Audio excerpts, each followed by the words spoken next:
Hi, my name's Rich and we're Consumer Hub. This is the FMCG Podcast, and what we hope to do on this podcast is inspire the leaders of today in the food and drink industry by talking to some of the best leaders that we know in our agency. We specialise in recruiting, marketing, innovation and salespeople. That's what we do as our day jobs. But what we like to do is review lots of cool up-and-coming brands. We do it on our Snack Challenge podcast.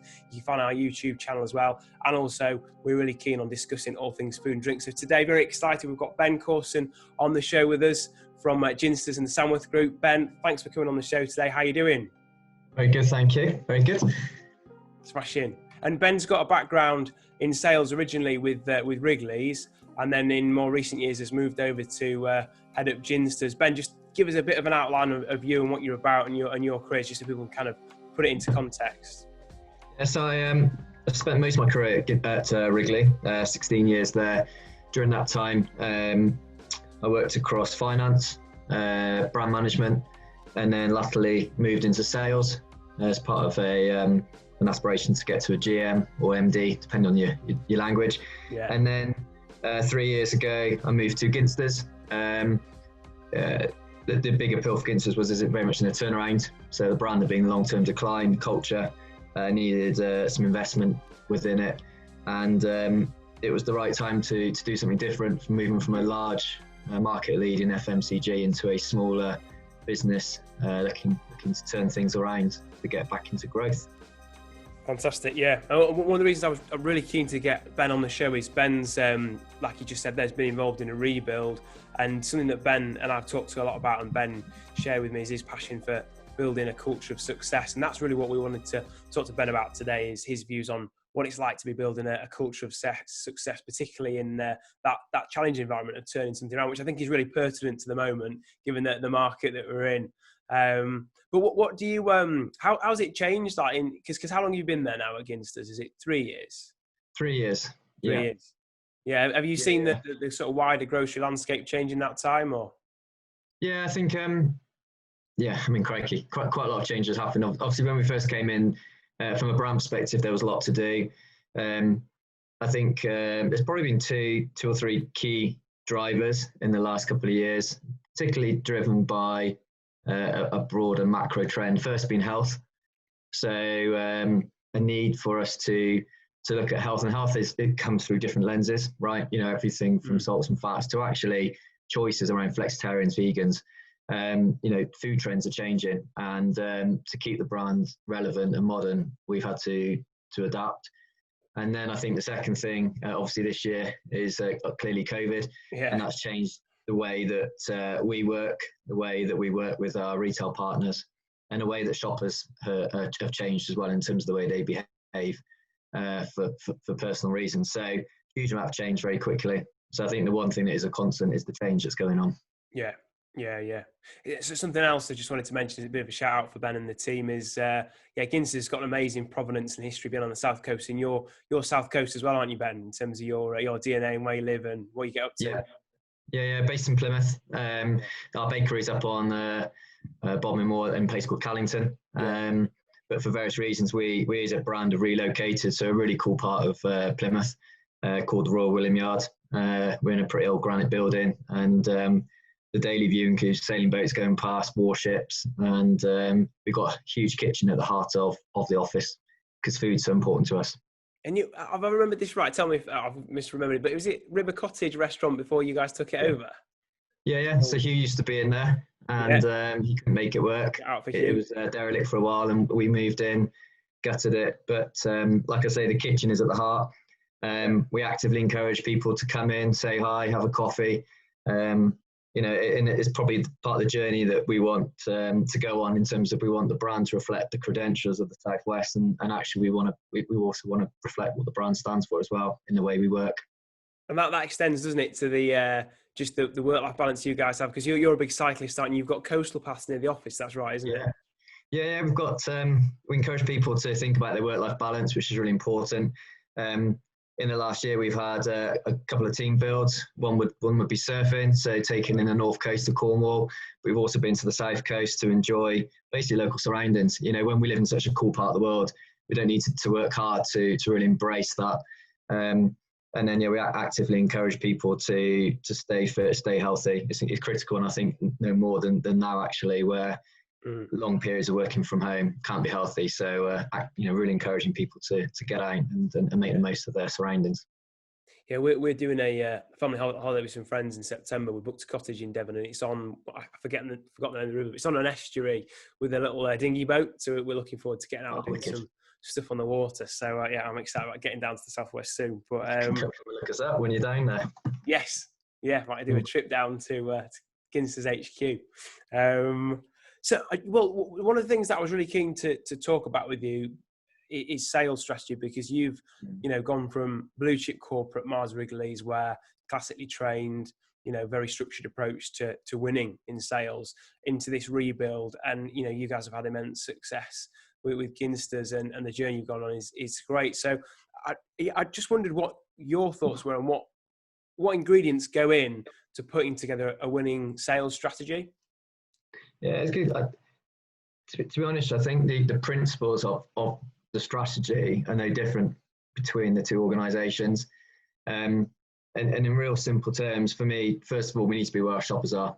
And whether that's at a macro level in terms of the different types of retailer, or whether you actually start to break the store down into different locations, front of store, where it's predominantly food to go, which we should be part of, right, as our brand. Yeah. Whether it be a chilled offer or even a frozen offer, there's many places in the store where we have some form of relevance. And for me, it's about, first of all, understanding where the shoppers are.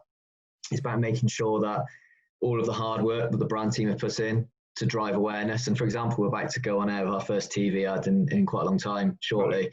That will build awareness. But what we need to then do is not only be where the shoppers are in store, but make sure that our brand stands out, in the right way. And then finally, make sure we've got the right proposition. Make sure we've got the right packs in the right place at the right price and always available. And I think those things together actually lead to a winning plan. Sounds very simple, but when you start to boil it down and spend many an hour trying to persuade a retailer to put your product at front store where they've traditionally only had own label, that's where the challenge is. But in principle, be where the shopper is with the right proposition, and you can't go far wrong. Yeah. And so one of the things that I pick up on quite a lot chatting to professionals in marketing, professionals in sales, is the relationship between the brand development process and the sales development process can look quite different in different companies in terms of who takes the lead and how that feedback is directed through the business. How do you see the insights that you get on the front line in sales feeding into the brand strategy and the development of the brand, and in making sure that it's relevant to where the shopper is and make sure the propositions?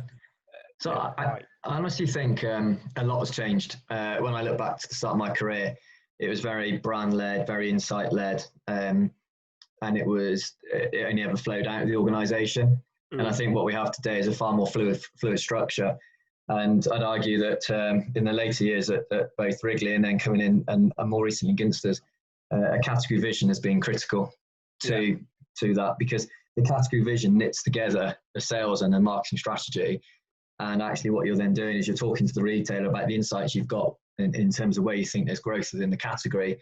And that retailer is able to then also give you feedback on the specifics around that plan. And together you can collaborate and build a far stronger plan, and build a plan that's relevant to the retailer, but within the realms of, for example, food to go or snacking or a family meal occasion. Whether it be Wrigley or Ginsters, snacking is a big opportunity. And obviously not so much gum within Wrigley, but more the sugar side of stuff. And so I think it's key that if the retailer's on board, buys into the category vision, and the brand team buy into it, you're all traveling in the same direction. It's something else that just kind of came to mind when you were talking about making sure that you meet the shopper where they are with a proposition that suits their needs. It's just reminded me of a lot of conversation I've had over the years with sales guys who will move into a company. They're sort of tasked with redeveloping a strategy, but the business has a culture of probably following what the factory can make rather than what the shopper needs. How do you find the role of sales in championing the voice of the shopper, and what are some of the challenges and ways through that you've sort of developed? Yeah, to be honest with you, Rich, I think it starts with the category vision, because if your category vision is based upon the growth opportunities for that any given category, you then very quickly become aware of your barriers to entry, but also the enablers to entry, and then it's a really simple conversation, because if you can demonstrate that a new category or a new subcategory, let's call it snacking for the moment, will open up, a significant amount of revenue, then every other conversation, both internally and externally, becomes far easier, because you can then talk to the retailer about there is a need state, or there is a shopper mission behind a food to go solution at lunchtime, and then actually from that, you need capex to be able to make the solution that the shopper is looking for. So I think a lot of it does start with the insight, and actually having a great insight team on board to mine the data, pull out the insight, and then pull that vision together that we can then sell, get buy-in to, and then go from there. Yeah. That's really interesting. It's quite telling as well that a lot of the successful brands that we work with, especially, brands that are in exciting spaces like Ginsters in, food to go and healthy snacking, they really stress the importance of the ability to sell internally in a way that demonstrates the ability of the sales team to meet the needs of other stakeholders in the company. And I think traditionally, I've definitely seen that shift in probably the 8-9 years I've been in recruitment. Sales guys were very much forwards front, delivering on what the factory gave them or the brand team gave them, and it's all focusing forwards. Whereas it does feel now like the requirement for salespeople is much more 360 in the way that they face in that sales process. Yeah, and it's, think about the art of selling, in that you just start with listening, and we need to listen internally, and we need to go sell, but then equally listen to the feedback and bring that back in, and actually try and hit the sweet spot in the middle that works for the retailer and works for the brand team, but also works from a supply perspective as well. And if we can hit that sweet spot, that's when we win. Yeah. What just thinking about sales teams in general. You're a sales leader. You manage your team, and from our conversations, it seems like you very much see the success of the business. Is very much kind of dependent on the accountability that your guys take for propelling that vision of Ginsters forwards. Like what do you think makes or what do you think are the right attributes for the attitudes of salespeople in for FMCG, and also particularly for sales guys wanting to grow in their skill set and leadership? What attitudes should they be honing and doubling down on to be good sales leaders that fit for purpose? I think that there's a huge amount, that would go into that answer. I think if I was to break it down into two parts, I think there's the underlying sort of skill set. For me, it's always about having, and think about the candidates that we've worked together on. Someone who's got the smarts, who gets it, is really important, because you're going to have to navigate some pretty tough challenges. And at the moment, there's a lot of challenges. Some of them are documented in the press, some of them aren't. Yeah. You've just talked about the ability to influence, and I think anyone in sales has to have good people skills. They have to be able to not only just sell in a one dimension, but really understand and have empathy and have that people agility. I think for me, if you want to really win in long term, you need to be comfortable with driving change, and actually look at the plan objectively and understand what you could do better, and have this constant dissatisfaction with where you are and a desire to improve. Clearly in sales, I also think there's a behavioural thing around being very much results driven. Yeah. And also there's a probably a newer piece that around emotional intelligence. I think it's very easy to kind of look at a traditional kind of sales type person who go out there, just sell, but having the emotional intelligence to understand what people are feeling, how they're thinking, and actually often I think that the best people that work for me are those who understand the buyer and have no ego, and in the process can actually win with that buyer and make the buyer's life easy. And then I think the link to the results is a real tenacity. Just constantly, not in an annoying way. Again, it comes back to emotional intelligence, but knowing, for example, coming back to category vision, knowing what's right for the category, then having the tenacity to package up in the right way and actually not take any knockbacks personally, but seek to understand where the knockbacks come from, and then come back in, regroup, and go back out with a new proposal. And I think when you then roll it up, those for me would be the sort of key attributes and behaviours of someone who should be looking to develop themselves.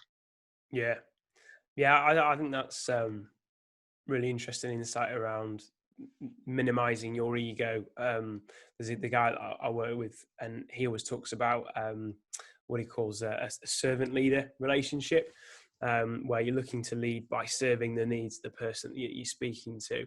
And that's still, I thought it's a really good way of sort of packaging it, because you've got to make sure that your influence is primarily there to serve meeting their needs as well, so it's a mutual win for everyone. But I think it's challenging for a lot of sales guys, because I think they can get so far on sheer energy and passion, but you get to a point where unless you start to develop the EQ piece that you mentioned there, and the ability to tap into the sort of subtle differences in people's motivations and what their needs are in their environment and their world, and that empathy, then you can plateau quite quickly, can't you? And I think a lot of companies that really succeed in developing leaders, they actively train their sales team, not just in a gap course, but also in EQ.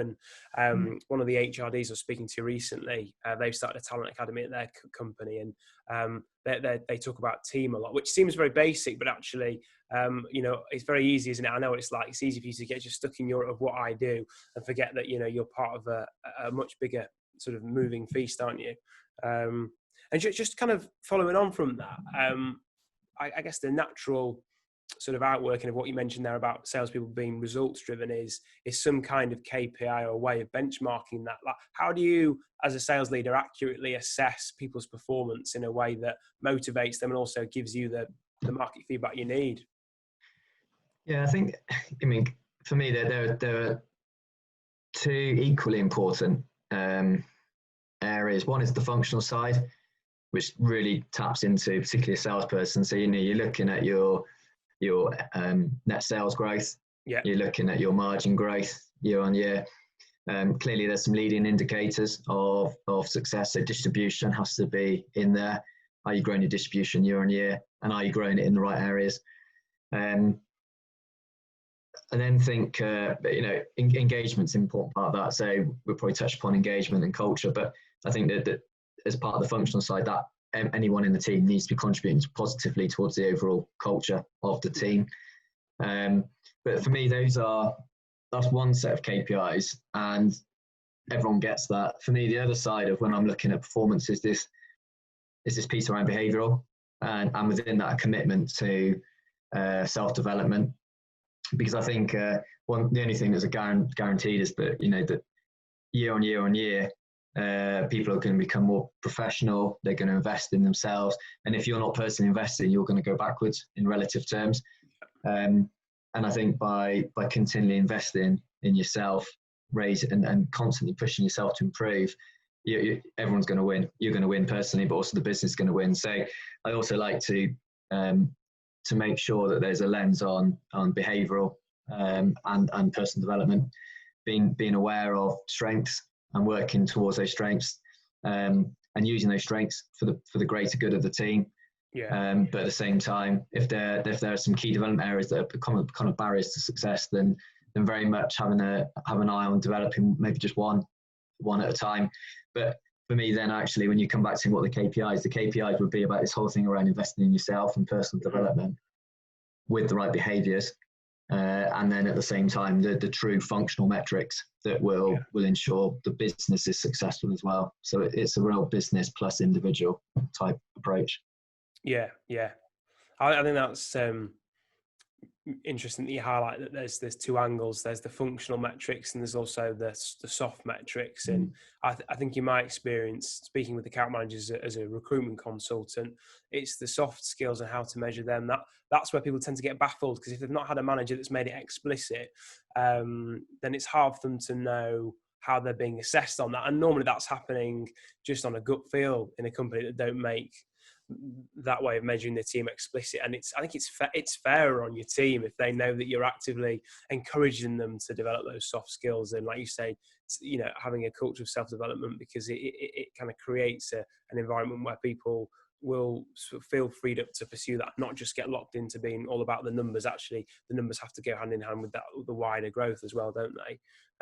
Do you find, are there any processes that you use that help you sort of create that environment for those discussions? Because some people, they just like the quarterly review, other people like this 360 feedback with teams. Like what do you find is a good process for getting the most out of your sales team? Yeah, I mean, there are different processes for different parts of the conversation we just had.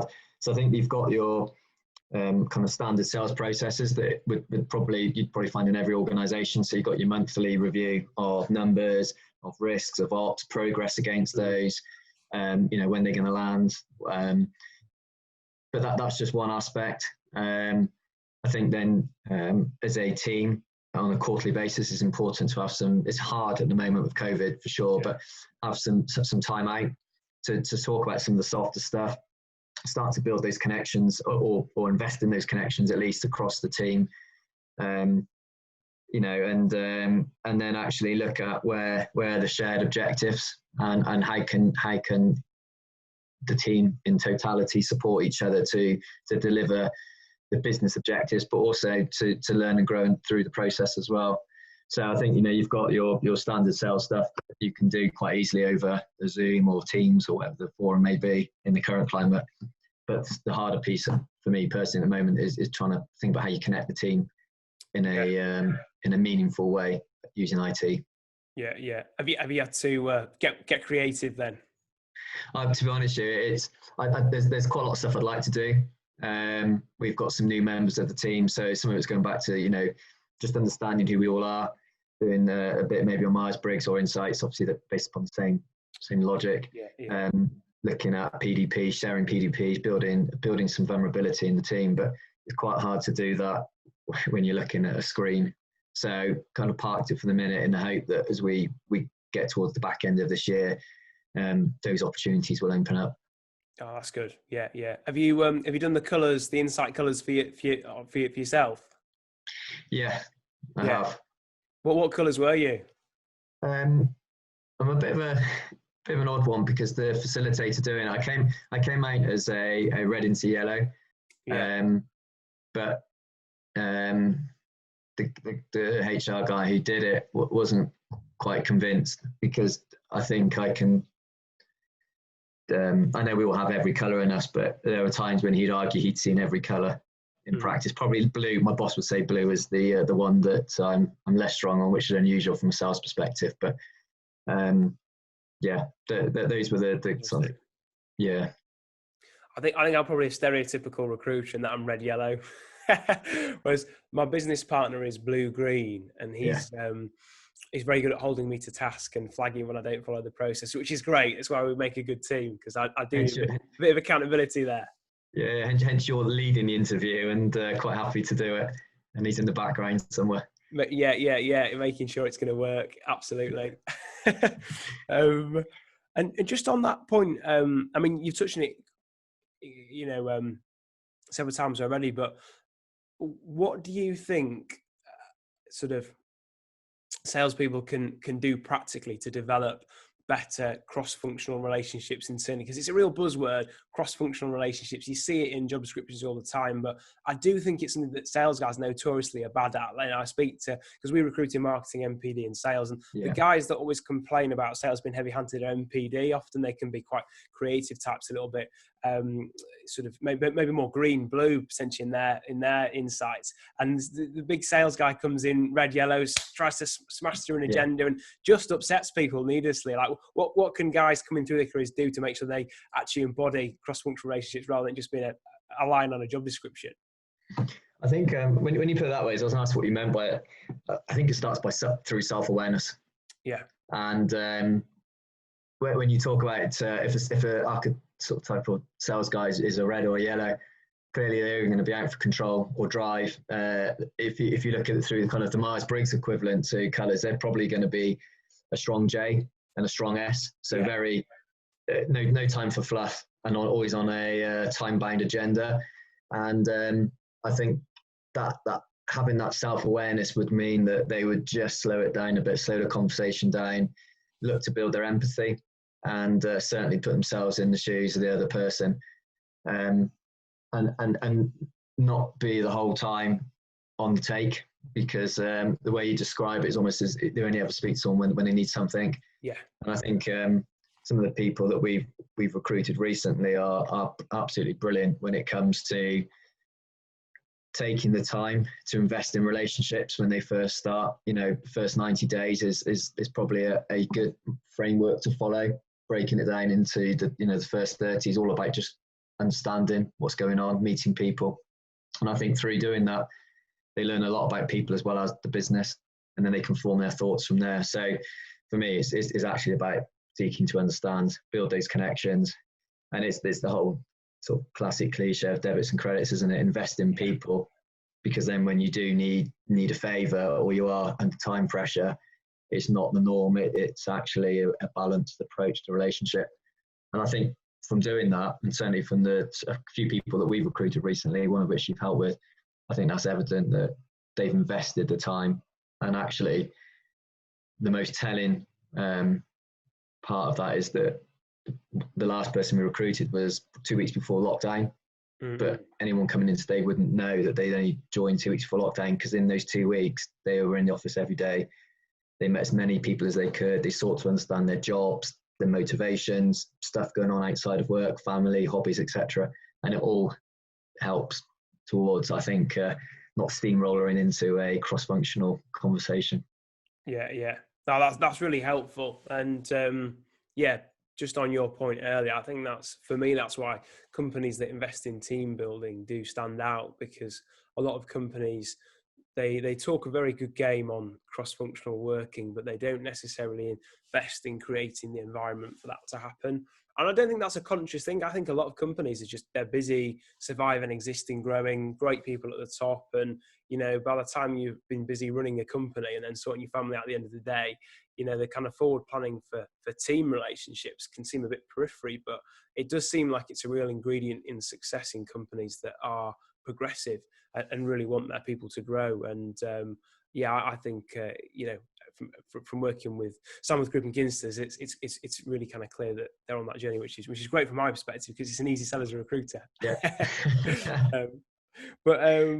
Just thinking about taking that collaboration piece one step further, how do you think sales leaders can get better at collaborating with retailers and buyers and cultivating self-awareness there as well? Because there's often related but slightly different environment, different challenges and opportunities in working cross-functionally with guys across the table, working for a different entity.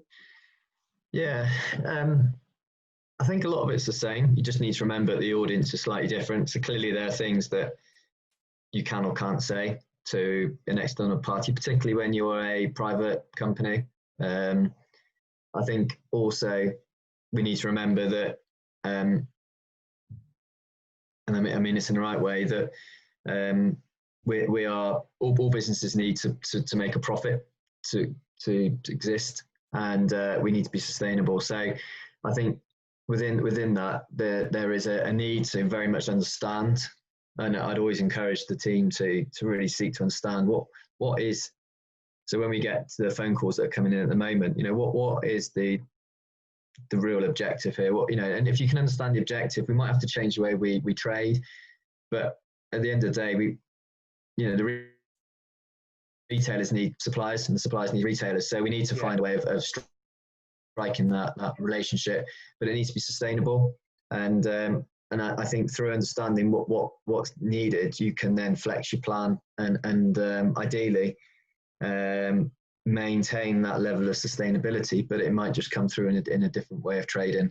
I think that the tough part is when you get the asks and you run the numbers, and you can clearly see that your business is going to struggle as a result of the request.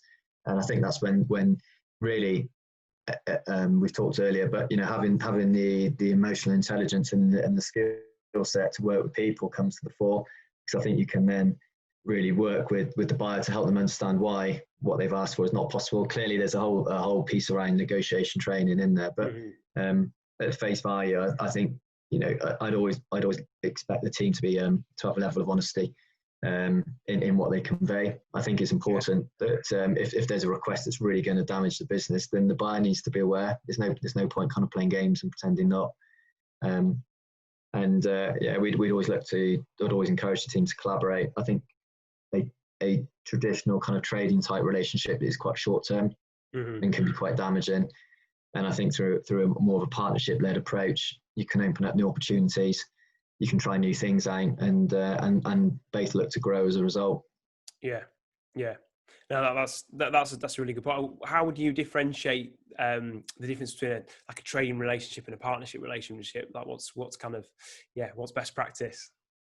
Yeah, I think for me the partnership piece is it comes. There's so many things on the sound. It's going to sound a lot of repetition, but it really starts with seeking to understand. And understanding retailer X as well as the buyer does. Understanding the different stakeholder groups within that retailer, the processes, what's important to them, what's important, what's on the buyer's list of objectives to deliver against.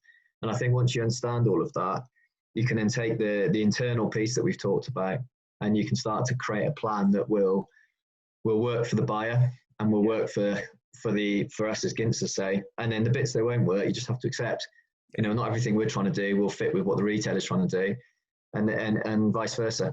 And I think that for me is where the partnership, where you may find there's a whole new opportunity from talking that there's something we want to do exclusively with them because it's important to them and we know we can make it work. I think the polar opposite of that is a kind of a trading arrangement where you just go in with a price, with a proposition. There's no real consideration, either take it or leave it. And it gets quite short term. It's hard then to invest. You're not necessarily going to invest in promotions or in trade marketing. We're not going to invest from a category and people perspective, and it's very short term. I actually think it's probably more damaging than good to the business. So for me, it's about those longer term relationships and investing in them. No, that's really helpful. Just kind of making it more granular for people's own self-development, as you alluded to earlier. What do you think you would look for as a leader in the qualities of people underneath you that are aspiring to be leaders? I mean, you've touched on a lot of things, but are there kind of things every time that you've just got to check off as a minimum? What, in the recruitment or ongoing? I would say, just ongoing, really. So it's almost following the same framework, but for me, I get excited when I see someone who can take a huge amount of information from different sources and turn it into a plan that's really simple to grasp. I think as a leader, one of the things you do need to have is a vision, and an aspiration. And it may not be the right vision and aspiration, but I think that's when you need to question whether you're doing the right thing. But you need, the leader needs to be able to give that North Star, be very clear of where they want to head, and then have everyone follow. Now, for me, a leader doesn't need to be the MD. If you look at some of the roles we were recruited for that you've helped with, you've got someone leading a sub-channel, and they need to create followership for that sub-channel. And to do that, first of all, they need to be clear of what they're trying to achieve. For me, then, once they're clear of what they're trying to achieve and they've been able to take a whole heap of complex information and make it sound pretty simple, the second part then is how they then go and sell that vision internally and get people on board with it. There will be stakeholders who are in full agreement and want to get going as soon as possible, but there'll be others who are blockers, who will do everything they can to resist the change. And I think the second attribute then is very much around how that leader can win those people around, and ultimately bring them on the journey. Bit of a cliche, but and have them play their role in delivering that plan. No, that's really helpful. Any leaders that you'd give a shout out to, whether they're people that you've worked with or books, guys that have written books, like, which leaders have inspired you? Who do you recommend people listening to this podcast check out? Yeah, I mean, I think one for me would be, you mentioned cycling, and there's a guy actually called Rod Ellingworth who wrote a book called Project Rainbow. Yeah. Is less known than the kind of the classic Dave Brailsford Sky British Cycling, but Rod Ellingworth had worked for Dave Brailsford for a long time, but he wrote a book I thought was really interesting because he did a few things, but when Mark Cavendish basically won the World Championships, and for Mark Cavendish to win it, they had to start planning that, I think, about 8 years before. They identified the course where Cav could win. They identified Cav as the rider. They identified the team who would probably take Cav to success, and started that planning process. I think Tom Simpson was the last one to win the jersey, and they actually got the jersey in for this kick-off kind of session. All sounds very familiar, you know, new project, kick the project off with the team you want to deliver it. But the other thing I really took from it was he had a vision, but at the same time, he talked about his watch or his clock face, and on there are 3 hands. And the second hand was pretty much, he was in a race at the time, and he was thinking about the tactical moves, who he's going to send up the road. At the same time, the minute hand, was helping him think about the next year, who was going to be riding the Tour the following year for Sky at that time. But then the hour hand was the long-term strategic hand. And for me, it was quite useful because what it says is, as a leader, you need to have this long-term vision, but you also mustn't forget about the here and now, because if you forget about the here and now, you're never going to get to the future. And I thought it was a really good read, really interesting if you're into cycling. But also, I think some of the approaches he took are very transferable back into the business environment. Yeah. That's really useful. I've seen it quite a lot. I speak to a lot of smaller companies, and I think recruiters, ironically, are very guilty of this. But I often find that sales leaders probably just focus on one of those aspects of the clock face. You know, you get the guys that are all about the here and now and the second by second and just driving sales, and then they miss out on the mid to long term piece around engagement, vision, actually where the journey's tracking. And then you can get the other types, often they're, you know, they're marketeers, you know, and they are thinking very long term, and they get so wrapped up in the next trend and the new horizon and building to the future that they forget to actually sell and bring it in. And I know I'm painting an extreme picture, but no, it's true. You think you've got to have that self-awareness to know that you've got to look at all points of the perspective and the horizon, haven't you? Otherwise you'll get lost in the future, lost in the moment, which is easy to do, especially when you've been. No, definitely. And just on that point, I mean, are there any books or resources, podcasts that you recommend people check out, that you think would just be useful for people when they're, working on their own self-development? Yeah, I mean, there's obviously loads, isn't there? I mean, TED Talk is a brilliant place to go looking for any topic, really. I think it really depends on what you're trying to develop. Simon Sinek does some really interesting stuff on the TED Talks. Yeah. And I think that really helps when you're trying to articulate a story, starting with the why. There was a book I read a while back on leadership, but I think it's called True North, which was quite interesting because it talks about, you don't have to be given a job title that's got a leader in it to be a leader. And often it's just about creating followership, and you create followership through the values and beliefs that you have. And actually it talked about someone being a great leader in one business and was poor in the next, and it's because there was a lack of cultural fit. And sometimes it's about finding your the right culture in which you can flourish, and there's not a wrong or right. So it was a really interesting read, actually, because traditionally you think of Jack Welch, for example, being a great business leader, or Richard Branson, and those are the books you should be reading. But this was nothing about business. This was about individuals leading in something that they were passionate about, and that created the followership. Great. Yeah. So True North book, check that out. And then Rod Ellingworth as well. Check that out, guys, if you're listening. And just a bit of a final question for you, Ben.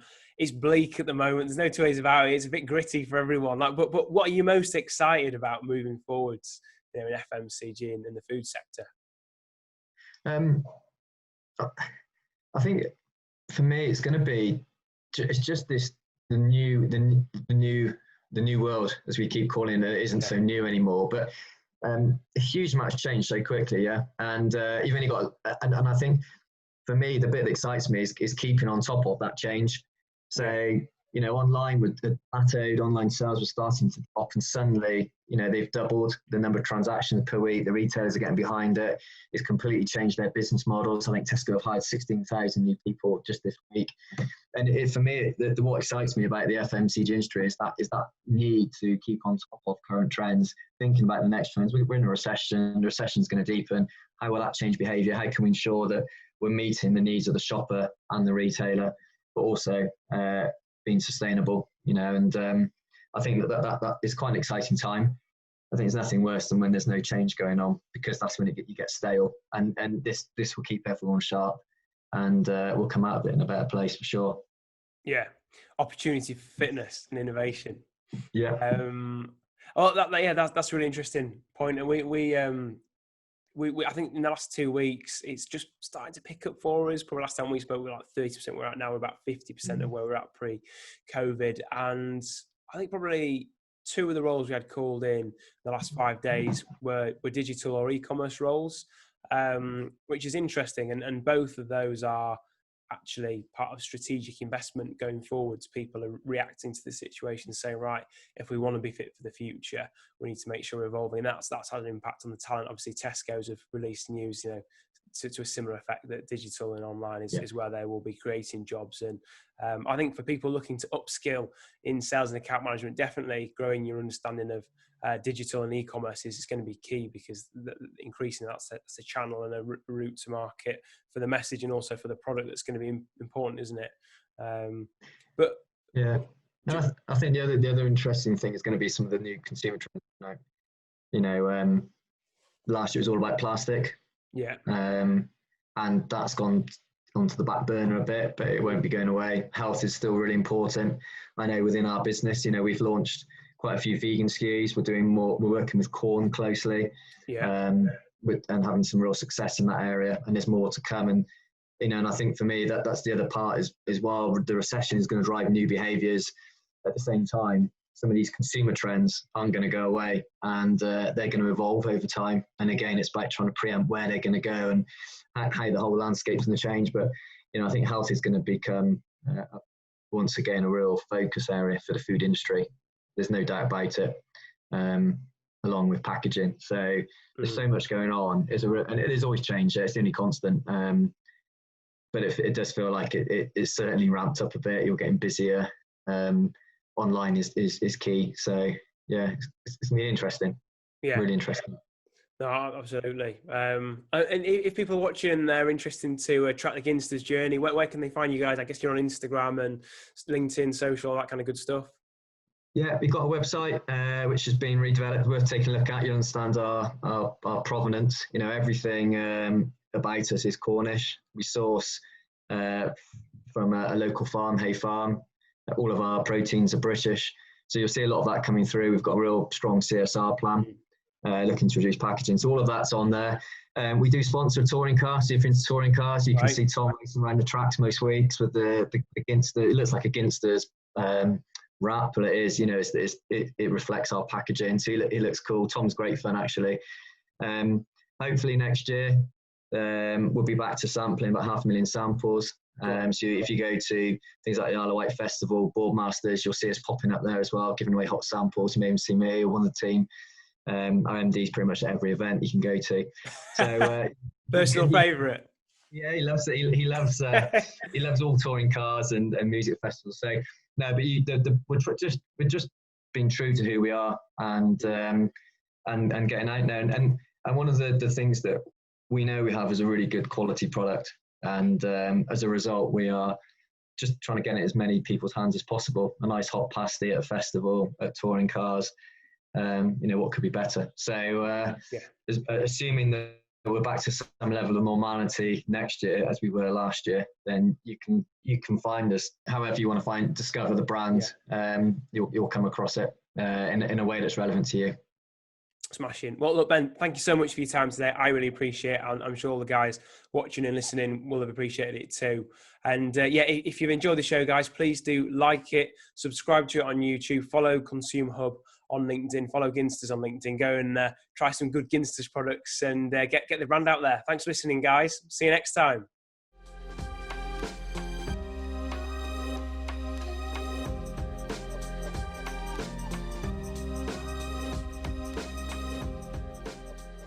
Thanks for watching the video, guys. Check out the playlist here for more content like this. Click the donuts to subscribe so you never miss an update, and give us a like and a comment so we know what content you'd like to see from us. See you next time.